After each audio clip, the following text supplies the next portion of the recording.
M'dzina la Atate ndi la Mwana ndi la Mzimu Woyera. Amen.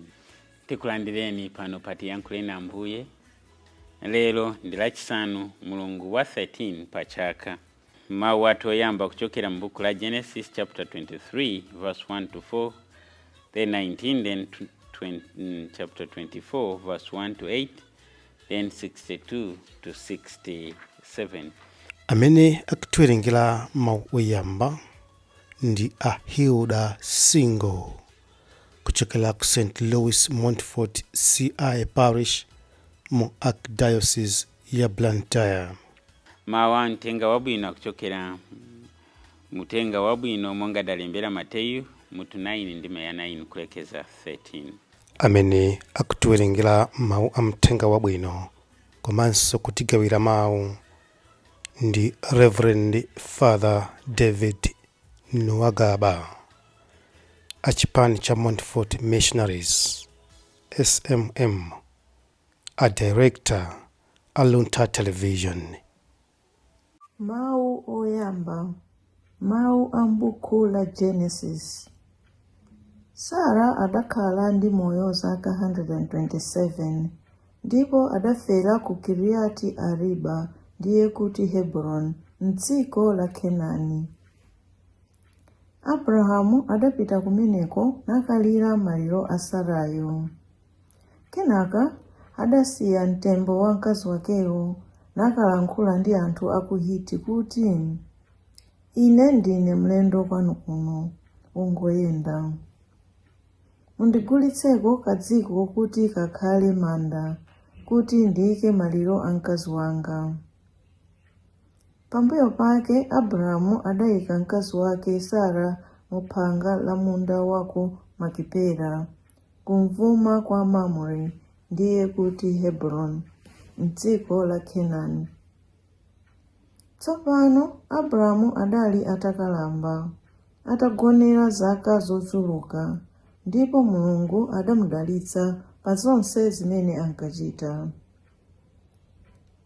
Tsiku lina adawuza wantchito wake wamkulu amene ankayang'anira zinthu zake zonse kuti, tandigwira pa miyendo pangapa, ndikufuna kuti ulumbire pamaso pa chauta, Mulungu wa dziko lakumwamba ndi dziko lapansi, kuti sudzamufunira mpeta mwana wanga pakati pa atsikana a Chikenani ndili ine kuno, koma udzapita ku dziko la kwathu ndipo ukamutengera mkazi mwana wanga kumeneko pakati pa abale anga.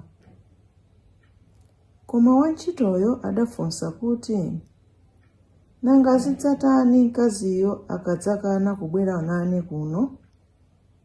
Kodi mwana wanuyo ndidzamuperekeze ku dziko lanu kumene mudachokera? Abrahamu adayankha kuti, usadzamuperekeze kumeneko mwana wangayo. Chauta, Mulungu wakumwamba adanditenga kwathu m'banja mwa bambo wanga ndi dziko limene ndidabadwira. Ndipo adandilonjeza molumbira kuti, dziko lino ndidzapatsa zidzukulu zako. Chautayo adzatuma mngelo wake wokutsogolera, ndipo kumeneko udzamutengera mkazi mwana wanga. Koma ngati mkaziyo akadzakana kubwera nawe kuno, udzamasuka ku lumbiro limeneli. Komabe mwa njira iliyonse mwana wanga usadzapite naye kuti akakhale kumeneko. Isake adali atachoka ku chipululu kumene kudali chitsime cha wamoyo wondipenya chija, n'kudzakhala m'chigawo chakumwera. Tsiku lina madzulo Isakiyo ankapita nayenda kuthengo, ndipo adaona ngamira zili kudza. Tsono Rebeka ataona Isaki adatsika pa ngamira yake ija, nafunsa wantchitoyo kuti, nanga munthu ali kudza kunoyu ndani? Wantchito uja adayankha kuti, ndiye mbuye wanga uja ameneyu. Motero Rebeka adatenga nsalu nadziphimba kumaso. wantchitoyo adamufotokozera Isake zonse zimene zidachitika. Tsono Isake adatenga Rebeka kuti akhale mkazi wake, nalowa naye mu hema mwake. Isake adamukonda kwambiri Rebekayo, mwakuti zimenezi zidamutonthoza pa imfa ya mayi wake ija. Mawu a Ambuye. Tithokoze Mulungu. Ambuye akhale nanu. Mawu amtenga woyera monga adalembera Mateyu. Ulemu kwa inu Ambuye. Mateyu mutu 9 ndime ya 9 kulekeza 13. Pa nthawi yomweyo Yesu atachoka pamenepo adaona munthu wina dzina lake Mateyu ali pa ntchito mu nyumba ya msonkho. Adamuwuza kuti iwe undisate. Iye adanyamuka nkumamusatadi. Tsono pamene Yesu ankadya mu nyumba kudabwera anthu ambiri okomesa msonkho ndi anthu ochimwa kuzadya nawo ndi Yesuyo ndi ophunzira ake. Pamene Afarisi adaona zimenezi adafunsa ophunzira a Yesu kuti bwanji aphunzitsi anu akudya pamodzi ndi okomesa msonkho ndiponso anthu ochimwa. Yesu atamva zimenezo adawayankha kuti anthu amene ali bwino sasowa sing'angayi koma amene akudwala.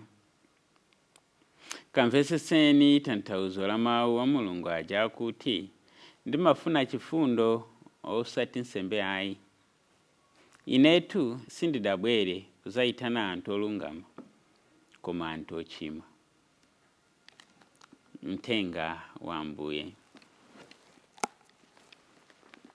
Nditokoze kuti leronso tili limodzi ndipo mawu amene tawamva ndifuna titenge malesoni awiri. Lesoni yoyamba: experience is the best teacher. Listen and execute the will of the aged as much as you can, even when they are unable to give logical reasons. Moyo umaphunzitsa, ndipo munthu kamakula umakhala ndi maphunziro ambiri zimene dziko lapansi ndi anthu amakuphunzitsa. Choncho ndichere kuti anthu akuluakulu akamayankhula ndipo akandiwuza kuti izi ayi mwina nthawi zina sakuzokwanitsa kufotokoza bwino chifukwa chake, koma ndimvetsere bwino. Tikamva mawu oyamba, Abrahamu wamuyitana wantchito wake pano. Abrahamu wakalambiratu. Mkazi wake Sara wamwalira, amuyika ku Kenani kuchilendo kudziko kumene anapitako. Paja Abrahamu anachoka kwa kupita kudziko la chilendo, ndipo apa pano mkazi wake wamwalira wapempha komuyika amupatsa, ndipo ayitana wantchito wake kuti apa ine mwinanso nanenso ndikoza kupita posachedwa yapa, koma mwana wangayu Isaac musampezere mkazi kunoko muziko la chilendo, mubwerere kwatu kochokerako mukampezere mkazi. Uyu akufunsa nanga mkaziyo akakana kubwera nane nanga titani tisindingobwerera ndi mwana wanu basa? Akuti ayi, wakanitsitsa. Experience is the best teacher. Listen and execute the will of the aged as much as you can, even when they are unable to give logical reasons. Pali mwambi umene abambo anga nkatiuza tili ana tikukula kuti haisho ya araba na abundabunda araba hono yajira. Pamene abambo wako adutsa akuyenda zolizoli, iweyo ukamadutsapo ukwawe. Amakala kuti anthu aona zambiri. Nthawi zina tili wana makuza ni kuti kwa uje musakadyeko chokudya, koma ngati ana sumadziwa kuti kodi uje ndi munthu wotani. Umangoona kuti bola munthu akusekerera kumwetulira, nkumangoganiza kuti zonse zabwinobwino. Koma akuluakulu amakala kudziwa kuti munthu uyu si munthu wabwino, satifunira zabwino. nthawi zina timakwiya wapita ndi mayi yako, anthu wapeza chakudya nditu chikununkhira bwino kuti tabwera ni udye, amayi wako nkukuwayang'ana ndi chidiso pang'ono, umadziwiratu kuti basa pasindidi apo palibe chabwino, ukunena kuti ndakuta koma sunalaweko ndi nsima ndi ngakhale madzi omwe. It's experience that teaches these people. Anthu amene amakwatira mene amanena washwera buza, ngati ufuna kukwatira uyenera kufufuza bwinobwino. Mapezeka kuti nthawi zina mabanja amene alipendapenda, nthawi zina nkuona kuti munthu sinatenge nthawi kumumvetsetsa munthuyo ndi background yake, nangogwa mavuto osazindikira chifukwa nangoona kumwetulira koka. Pali macultures amene amakhala osiyana. Pali macultures amene mwina amakhulupirira ufiti kwambiri, upezeka kuti wakwatiwa ndi munthu amene iyeyo kwa asing'anga basi ndi tsiku lililonse. Iweyo wakulira mbanja la pempera kwa sing'anga, ayi supitako, ndipo makulesa mwamphamvu, koma iyeyo that's it, because of kala source of conflict and failure to live together. Ena macultures anthu amene mwaendako kwambiri mumadziwa kuti pali mayiko amene iwowo akamayankhula mpaka ndi maneighbors amayenera kumva very loud. Kuli macultures amene dofatsa mayankhula pang'ono. Ena aja amene amayankhula kwambiri akaona woyankhula pang'ono mwina kuganiza kuti ndi wopusa, ndipo kuti mukhale limodzi it becomes so hard, it becomes a source of trouble to live together. Ena zukonda, ena ndokonda kumenyana, choncho kusiyana choncho ndimvetsetse kuti anthu amaenda bwanji. Abraham kuti apange emphasize anali ndi zifukwa chimene samafunira kuti mwana wake apeze mkazi kumene analiko, zifukwa zake zinali zokwanira. Inunso mwina makala ndi zifukwa zokwanira. I ought to remember that experience is the best teacher. Listen and execute the will of the aged as much as you can, even when they are unable to give logical reasons. Phunziro lachiwiri limene ndikulitengapo ndi ili. Some people are determined to control every single action of yours, even when they are failing to manage theirs. Be firm on what is right. Anthu ena amakhala okonzeka kuti awongolere moyo wa ena ngakhale iwowo akukanika kuongolera moyo wawo omwe. Choncho ngatudziwa kuti ichi ndi chimene ndifuna kuchita ndipo ncholondola, pangani osamvetsera zilizonse. Tikamva utenga wabwino, Ambuye Yesu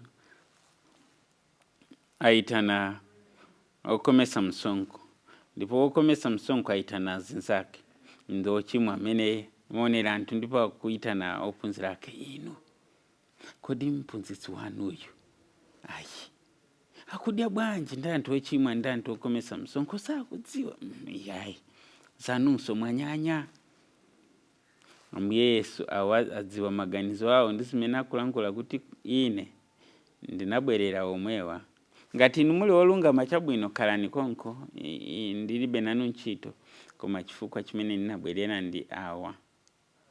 Negative people will always be negative even for the best actions that you do. Anthu amene amaona chola kwa mayang'ana moyo wawi na kusatirani uponde aziti ukuenda monyada. Ukhale pansi akuti taona ndi mulesi. Uyankhule akuti ngoyankhulitsa. Ukhale chete akuti uyu basi sangachite china chichose. Everything. Negative people will always say that. And that's why we have picked a lesson phunziro limene talitenga, some people are determined to control every single action of yours, even when they are failing to manage theirs. Be firm on what is right. Osaopa kuchita chinthu chimene udziwa kuti ndicholondola. Azanena kwambiri chifukwa anthu ali ndi mulomo kuti ayankhule. Usiya kupanga zabwino chifukwa akunena, ayi. Kupereka lift kwa munthu akuti chilipo. Ukampasa iyeyo, ndinu munthu wabwino. Kodi upange chani? May God give you the grace. May He give me the grace that I learn to make decisions better today than I did yesterday. Amen.